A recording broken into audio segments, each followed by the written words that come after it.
Nothing is sacred. And this has been a recurring theme on the right. They said that Obamacare would usher in death panels, and our silence on that issue made the narrative stick, and Democrats got eviscerated in the 2010 midterms. Republicans spent this whole election cycle here, this time, yelling about trans inmates getting gender reassignment surgeries in prison, which we didn't want to dignify with a response, and this election became a referendum on that issue. During the whole Biden era, we laughed off the Hunter Biden tape thing, and the Biden crime family became a war cry on the right. And now here we are, we allowed a plane to crash without jumping to conclusions, God forbid, only to let Trump turn it into a referendum on DEI. Their strategy is clear. So at this point, why ours isn't is inexcusable. But we'll have the chance to show that we've actually learned our lesson, because now, as we engage in a trade war, we're again in the same boat. Costs are inevitably going to rise on all Americans. The Nonpartisan Tax Foundation found that we're going to endure increased costs amounting to $830 per household in this country. And in fact, red states are going to be hit particularly hard because Canada is specifically looking to target goods from Republican strongholds. For example, British Columbia's premier has directed the BC Liquor Distribution Branch to immediately stop buying American liquor from red states and remove the top-selling red state brands from the shelves of public liquor stores. Now, Trump won't be able to diffuse responsibility onto anybody else because, again, he is president. He owns this move. This was his unilateral decision, which means he owns the consequences of it. And given the fact that those consequences are going to be disproportionately aimed at states that voted for him, the pressure is going to be especially acute. So the question becomes whether we're willing to learn our lesson and message hard and fast. Trump has nobody to blame here for the problems that he's causing, but that doesn't mean he's still not going to try. So it's on the left to make sure that people know that. Next up are previews of my interviews with Senators Warnock, Schiff, and Klobuchar. But just a quick reminder, you are right now watching No Lie with Brian Tyler Cohen. This is my once-weekly video podcast. It's identical to my once-weekly audio podcast. As you know, I have sponsors on the audio podcast and the video podcast, just this one episode per week. So here's a quick word from our sponsors, and then we'll get to the previews of my interviews with Senators Warnock, Schiff, and Klobuchar. No Lie is brought to you by Uplift Desk. I sit at my desk for really long days, and when 8 p.m. rolls around and it's too late to go and work out, I often find myself discouraged that I spent yet another day sitting for a long period of time. And honestly, I didn't know how to get around it until I found Uplift Desk. Uplift Desk is at the forefront of ergonomic solutions. It promotes better posture and health through adjustable standing desks that are designed to help you live a healthier lifestyle. And for me, just being able to stand and move throughout the day helps me focus and stay productive. I'm way more alert versus when I'm just slumped over in a chair all day long. Plus, they have all kinds of accessories and customization options so you can build the perfect workspace.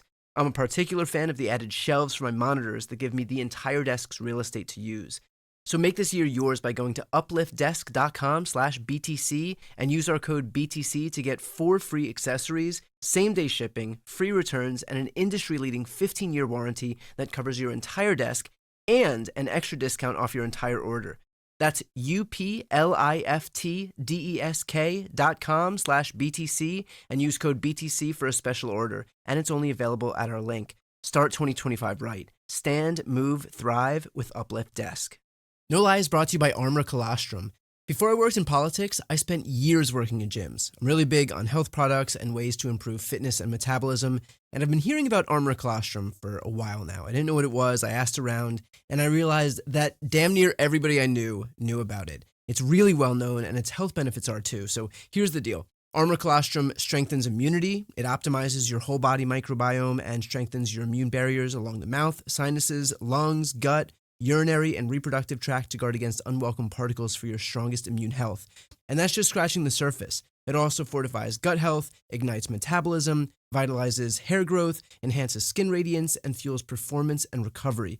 I'm using it right now. If you're looking to take advantage of the benefits, give it a try. Plus, we've worked out a special offer. Receive 15% off your first order. Go to tryarmra.com/BTC or enter BTC to get 15% off your first order.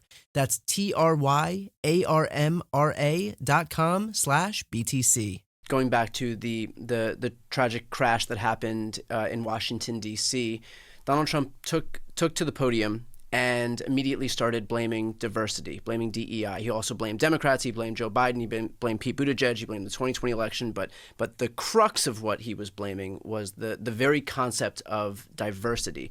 Can I have your reaction to him failing to accept any responsibility for his own government and instead trying to vilify as a boogeyman the very concept of diversity and, more specifically, brown and black people. I've not seen a worse response from a president in the wake of an awful tragedy. One of the roles of that office and its sacred trust is consoler in chief. In the course of a presidency, tragedies are bound to happen. That's the nature of life.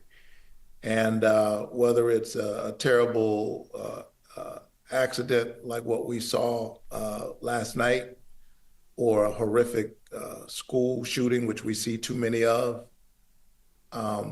people expect their president to show up on the scene and certainly insist that government finds out what happened here. And that's our work, and get to the bottom of it. But to take a beat and to take a moment and to comfort those who are directly impacted and the nation itself. I know a little something about this because long before I came to the Senate, I was and am a pastor. I've been with families as they've had to confront the unthinkable in their worst tragedies.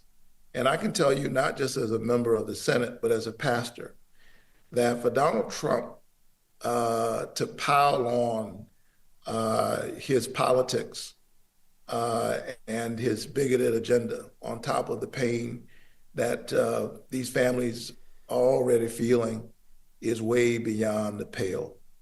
How about take a moment and express with some real depth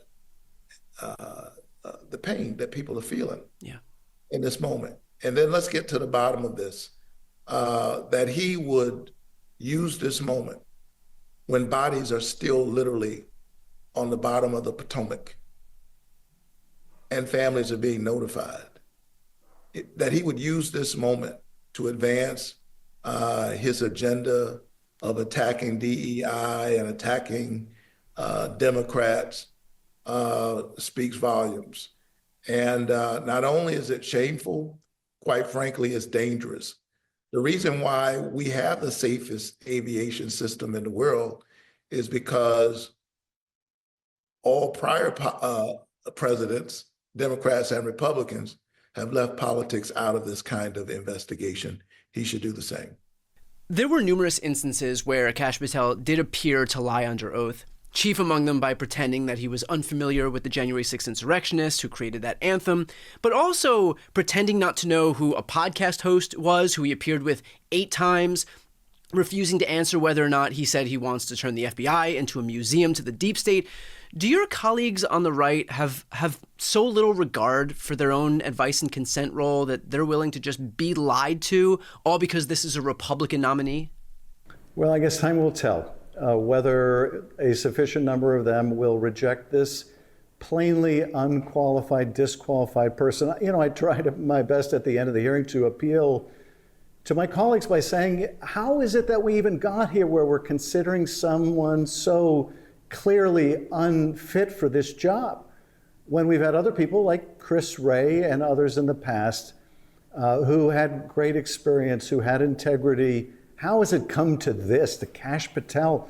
And the reason it's come to this is he rose with lightning speed through the first 4 years of Trump because he was the guy who would say yes to Donald Trump when everyone else would say, no, you can't do that. That's unethical. That's unlawful. I won't participate in it. I'll quit before I'll do that. Kash Patel is the guy who said, yes. What else can I do for you? That's why he's risen so fast. That's the ticket to progress in Trump world, which is the bigger the sycophancy, the faster you rise. And we'll find out soon, because in addition to Patel, there was Tulsi Gabbard today and RFK Jr. Is the Senate going to say yes to these patently unfit candidates for high office? If they do, it will bode very poorly for what the future is going to look like. Is there any assurance that you have for folks watching? Because thus far, there is a sense of kind of I don't want to say like cynicism that there is a general sense of exhaustion, that we don't have really